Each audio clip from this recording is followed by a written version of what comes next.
first question is going to be, can you tell us more about Mindtek? Mindtek is a bootcamp. It is a shortcut to land a job, to land IT job. We teach at Mindtek, we teach the tools you need to do the functional testing of web applications, right? And does it mean you're going to be expert in IT world with tools? Yes, but if you want to know, if you want to learn in deep knowledge, obviously university is the way to go, right? But bootcamp is a shortcut to land a job, and then you can continue improving your knowledge, right? So what Mindtek does is teaching tools, teaching environment, implementing real work environment by having actual sprints, actual meetings. We make our students to facilitate these meetings, to lead these meetings, right? So in the interview, when you talk about meetings, you don't give a definition like from the book. You just give your experience, how you manage a team of 8 people. And we split into teams at Mindtek. So it's not like whole batch is one team. No, we have team of 4 or 5 people, like a regular traditional agile scrum team, right? So, and I myself, I went to boot camp, and other instructors, they also went through the boot camp. And we sat and we talked about, hey, what did we get from those boot camps and what they were lacking? And at Mindtek, we did our best to have, let's say, a perfect boot camp. Okay, I know there is always a room for improvement, and we're looking for it. We're asking students for their feedbacks.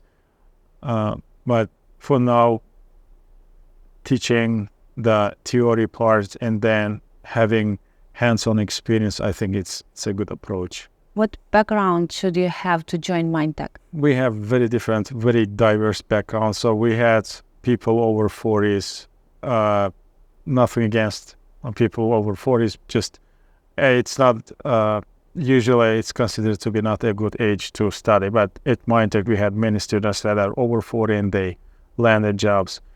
And in terms of profession, we had starting from medical doctors from in their own country, all the way to truck drivers, Uber drivers, Uber Eats, and all those. So it's like you starting from scratch, right? So some people, they ask questions like, hey, I'm coming from accounting background, and I feel like so far I learned accounting and all my work experience is wasted if I'm switching to IT. No, it is not wasted. Think of it as your domain knowledge, right? Because yes, you need to know testing, you need to know Java and IT, but also you need to understand the application, right? If you have accounting background, you will land somewhere that uses accounting, and it's going to help you in your testing, your accounting knowledge. Let's say if you're coming from tracking domain, there are many companies that they provide service to truckers, to logistics, and you will excel in that field, right? So whatever your background is, it is not wasted. It's just you combining IT and your domain. You're combining them together. It's like, hey, if I have perfect English, is it enough to become a medical doctor? No, it is not enough, right? So now that English became IT, and whatever your domain is, it goes together. So can you study remotely in Mindtek? Yeah, mainly it's remotely, but we have some students that are in person here in class. We give chance to both, like remote students and on-site students. Mm-hmm. So it's not like we're ignoring one side because we have majority on the other side. We try to keep balance. Mm-hmm. Yeah, and they see each other, they talk to each other. We give chance to students to ask questions. We also record all our classes. If, let's say, for some reason they miss the classes, they can rewatch it. Mm-hmm. That's nice. Do you have any moms who staying home with their little kids. Yeah, we see many moms. I kind of understand them. They like when they sit in class online remotely. I see their children on laps, this and that. It's not something I recommend, but I see them, and probably that's the only option for them at that moment, right? But I would recommend, let's say, arranging someone to take care of the kids or any other. Kids are not distraction, but any other distractions that may be around you, to focus on the class, because we give a lot of information in the 6 months. It's very intensive boot camp, and that's why we call it boot camp. And if you miss that part, it's very hard to build the rest on top of if you missed something. Mm-hmm. Yeah. But a funny thing is, our second batch, I think, was mainly moms with children, this and that. Yeah.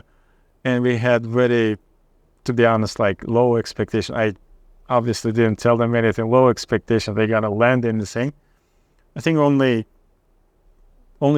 2 people, not moms. The rest are moms. And surprisingly, that was one of the best batches in terms of landing jobs. Yeah. Wow. So because they know how to work. They know how to get what moms they want. can multitask and all that. Mm-hmm. Yes, you're right.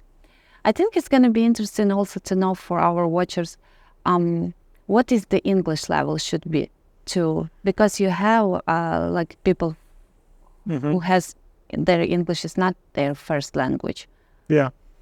I've seen many people that come and their English struggles, right? But we talk about IT so much, and we make students talk about IT so much. Their IT English language is improving very fast. I'm not gonna say their, let's say, a social English is improving a lot. Like they can talk about, let's say, football games, baseball games. They can talk about hunting, fishing, and motorcycling and all that. No, but about IT, their English improves a lot. And by the time they finish the boot camp, I think they have enough sufficient English to land the job. About the accent is something they all should be proud of. It shows their confidence. You speak another language. Yeah, you speak another language, and it shows that you can do many things if you switch to another language and learn something, and now you're trying to find a job on that new language. Really cool. Yeah, think of how much effort it requires. Yes, you're definitely right. So also you mentioned about like homeworks. So can you please explain about that? Like how students do, how much time they have to spend for their homework? On average, it's not good to give numbers. It's probably better to say study until you understand, until you're clear. But on average, it's like a 1-to-1. If you have 3-hour session, I would say 3 hours spending on practicing, like building hands-on memory. About the homeworks, do not underestimate any homework. That's my recommendation. Make sure you complete on time. If there are questions, our mentors, instructors, they are available. Also helping other students, we call it mentoring too. Helping other students to finish their homework is also boosts your knowledge. One last thing I want to mention is do not underestimate any class, because some classes sound very easy. But maybe in these 3 hours, like our class are usually 3 hours, we take breaks in between, but in these 3 hours, an instructor may give 2 tips that can help you land the job. Very important. Yeah. The whole class may be very easy, and I would say do not underestimate any homework, do not underestimate any class, and it's going to sound very weird, but I'm going to say don't think. Okay, just follow what instructors say and go through that boot camp, and you will land the job. I mentioned previously that we record classes, right? But it's just me. I do not recommend re-watching classes if you didn't understand something. You probably got an idea, right? So try to approach it, try to solve it. If you're not clear, just Google that part where you're not clear. Okay, or ask your classmates where you're not clear, because that's also part of the practice. In real world, it's going to be, you need to reach out to your teammates to ask questions. So here you're practicing that part.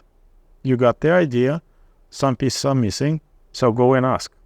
Reach out to your instructors, Google it, compare Google answers, ask, let's say, AI, ChatGPT, and so forth, right?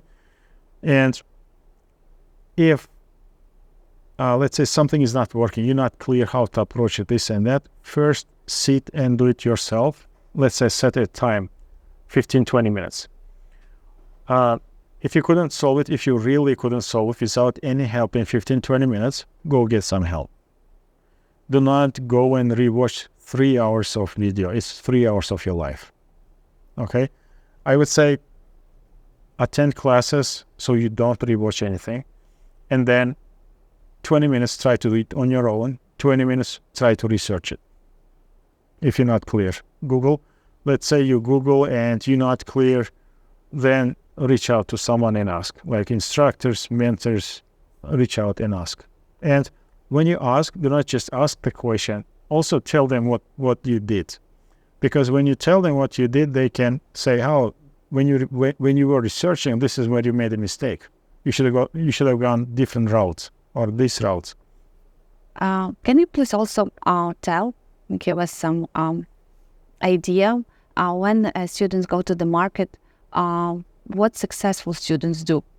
I have kids, and my kids are always why, and when you answer that why, there's another why, and there's another why, and there is another why, until they're clear. Okay, be like those kids. Okay, let's say Java concept. Okay, learn it, and then why, where I'm gonna apply it in my framework, why we're learning it. Okay, and then same thing for all tools like Java, Selenium, and all that.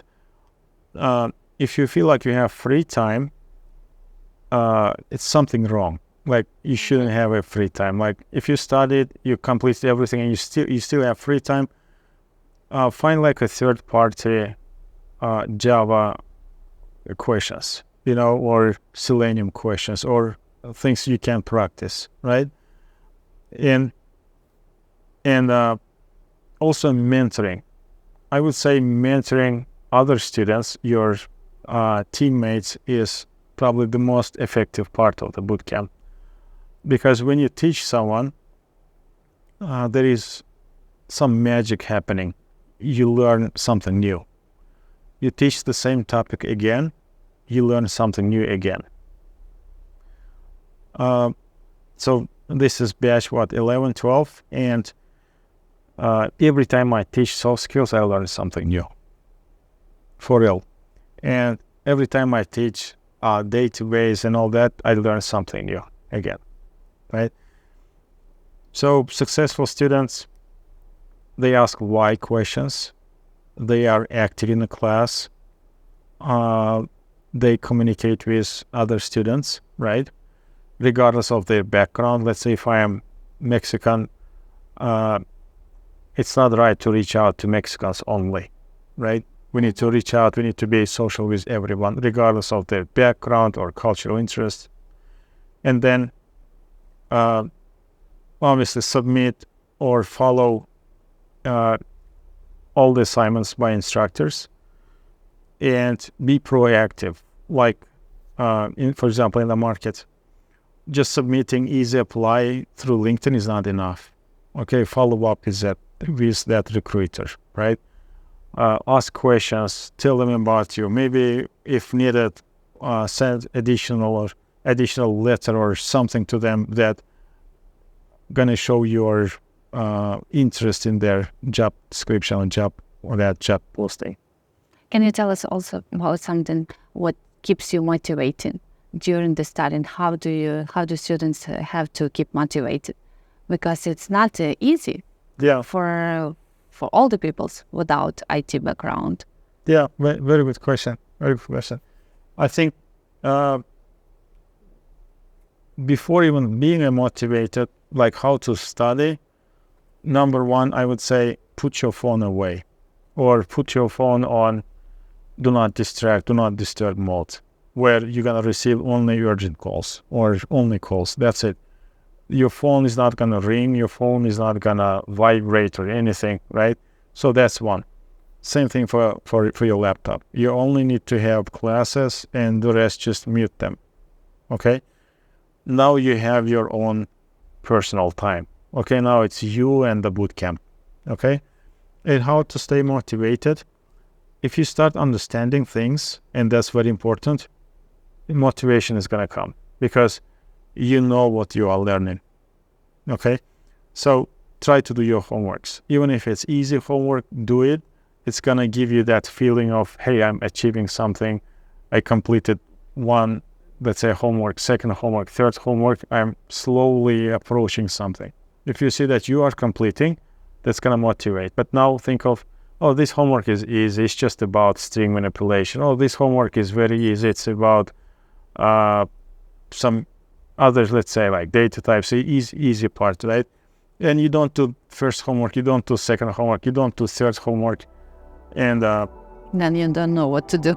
And then you're slowly losing your interest, you're slowly losing your motivation and all that. Yeah.